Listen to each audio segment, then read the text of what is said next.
Let's face it, guys, we are living in an evolving world. And when things evolve, we have to change. If we don't, we face the fate of being left behind. And who wants to be left behind in an evolving world? I know I don't. Things are changing all the time. AI is out there, technology is changing, electronics is changing. Even the way we even talk with some of our words and phrases. There's a new one out there like stand on business. Maybe it's always been around, but it's now popular. Things are evolving. But things are not just evolving in everyday life or on the internet. Things are also evolving in the political world. Rewind! Back in the 60s or 70s, it was uncommon to see a black mayor. You had your one in a million mayors like Harold Washington in Chicago, things like that. But for the most part, African Americans in politics were not very popular. But now, many African Americans are popular in politics. It's common, as white is on rice, but something else is occurring right before our eyes. That is the emergence of what is considered African American female politicians. More of them are coming through the pipeline, but some of them are referred to, as Pink Book Lessons would call it, city girl mayors. Now, obviously, a city girl takes a terminology from the rap group City Girls in Miami, in which a woman is independent, she's stylish, she has a great authentic personality, and she doesn't really take a whole lot of crap. In the black community, we like authentic personalities. We like people who want to be themselves. So we praise that, and it makes us want to vote for that person. But it hasn't always fared out so well, has it? Rewind! A few years ago, a Detroit suburb called East Point, Michigan, wanted to give this young, beautiful lady a chance to be mayor. Her name was Monique Owen. It ended up in a catastrophe as Monique Owen got sent to jail for a few days for committing a COVID fraud. Then there's the queen of city girl mayors, Tiffany Henyard, a former senior trustee who weaseled her way into the mayor's position, then into the supervisor of Thornton Township, who has left Dalton broke. Her lavish spending sprees, plane trips have done so much to undermine this particular South suburban Chicago village. But then there's another lady. Drum roll, please. Her name is Latoya Cantrell. Now, she's a little bit more proper than Tiffany Henyard, although not by much. Both of them have a lot in common. Both of them like taking expensive trips on taxpayers' monies, and they don't like to apologize for when they do it. A defiant New Orleans Mayor Latoya Cantrell is refusing to pay the city roughly $29,000 she charged this year to upgrade her city air travel to business and first class. All expenses incurred doing business on behalf of the city of New Orleans will not be reimbursed to the city of New Orleans. One thing is clear, I do my job, and I will continue to do it with distinction, with dignity and integrity every step of the way. And so that's what I have to say on that. Both of them have the FBI investigating them and their administrations. And at the same time, both of them don't really care. They continue to live life as it is. Both of them also like sleeping with people in their administration. Tiffany Henyard hired this guy, Lavelle Redmond, who was a registered offender. Booty clapping sounds. Then gave him a job. Then when they found out he had a job, she stopped dealing with him. She traded him in for Kamal Woods, who was a married man. Booty clapping sounds. Yeah, because she gets whatever she wants. And also, Latoya Cantrell does the same thing. Even though she was married to her husband, who's now passed away, she didn't mind taking somebody else's husband, Officer Vappie, and start booty clapping sounds. Now, the problem with this whole thing was Vappie was her security detail person in the New Orleans Police Department. But it was a conflict of interest. And they were going into hotels together.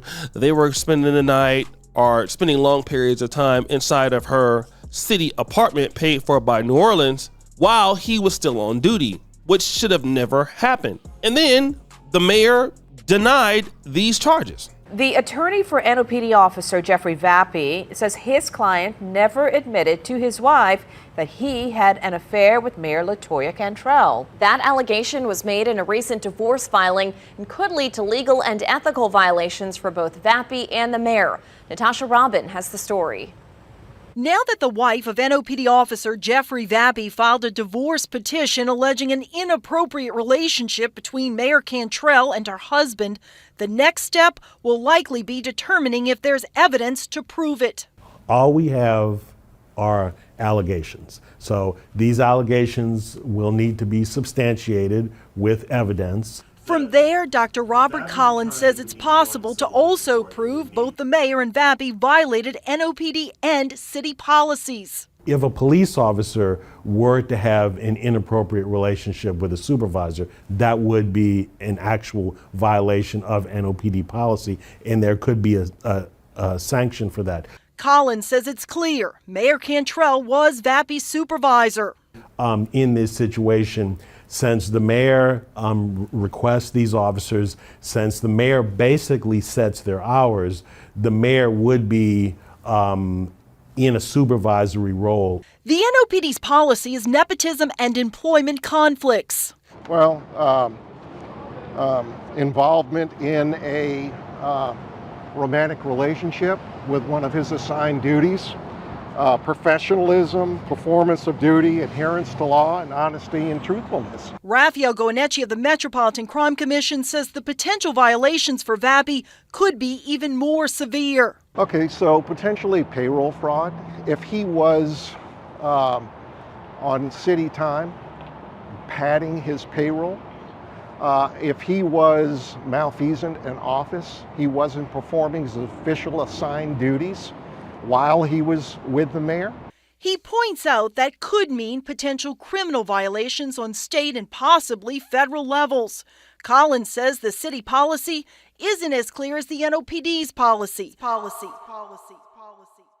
And despite being a hated mayor in the city of New Orleans, this has not stopped Latoya Cantrell, who has denied dealing with Officer Vappie in a sexual manner, from seeing him, possibly on company's time.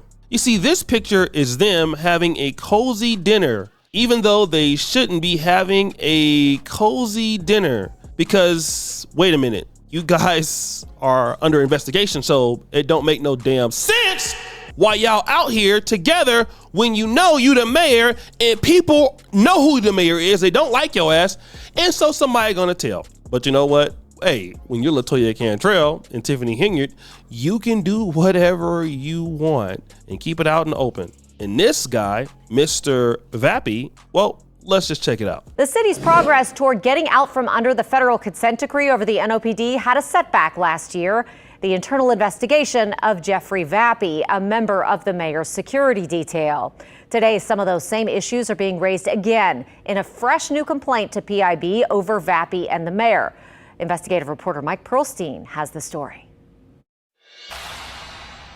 If a picture is worth 1,000 words, this April 7th photograph of NOPD officer Jeffrey Vappie at a restaurant with the mayor could lead to far more than that. The last time there was a complaint about Vappie's hours and duties guarding the mayor, federal judge Susie Morgan issued a 76-page ruling blasting how the department handled the case. If he's seated at the table, he doesn't know what's approaching the mayor from behind him. In filing this fresh new complaint, Raphael Goeneche of the Metropolitan Crime Commission points out several potential violations of NOPD policy. Either way you slice it, whether he's on duty or off duty, as I see it, I think that is a violation of departmental rules and policies. Goeneche says if Vappie is on duty, he's not following standard protection procedures and could be getting preferential treatment. If he's off duty, there's a potential problem with this department policy on nepotism and employment conflicts. Independent police monitor Stella Cement agrees that the photo should be taken seriously. Questions will be asked about whether or not he was following the standard operating procedures. Cement said the previous Vappie controversy led to an NOPD promise to do better. Supervision and adherence to policy should have increased in light of everything that was brought to the court's attention. Given the judge's criticism last time when the investigation was handled in-house, Cement believes the NOPD should allow an outside agency to look at this one. In order to ensure public trust and a compliance to the misconduct process, it should be considered for outsourcing. Mike Perlstein, WWL, Louisiana. We reached out to the police department and the mayor's office for comment, but they haven't responded. However, high-level sources tell Mike that the NOPD is likely to give this investigation to an outside agency. You see, according to Vappie's former wife, he admitted that booty clapping sounds.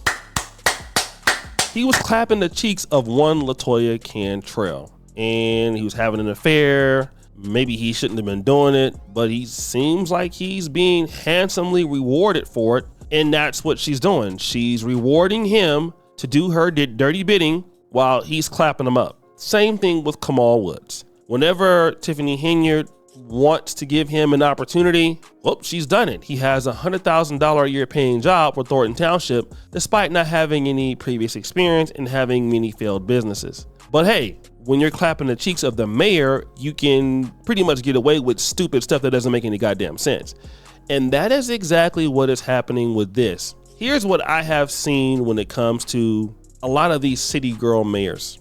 I have noticed that they feel entitled to do whatever they want because black people elected them, most notably black women. So they don't have any respect for their constituents, let alone the women that they're supposed to be empowering. If they really cared about the women that they were supposed to be empowering, they would act differently than what they do. And they believe that honestly, nothing will happen to them. They can do whatever they want. They will not be punished until, well, it's too late. And then they're going to take their ass to jail and lose everything they have.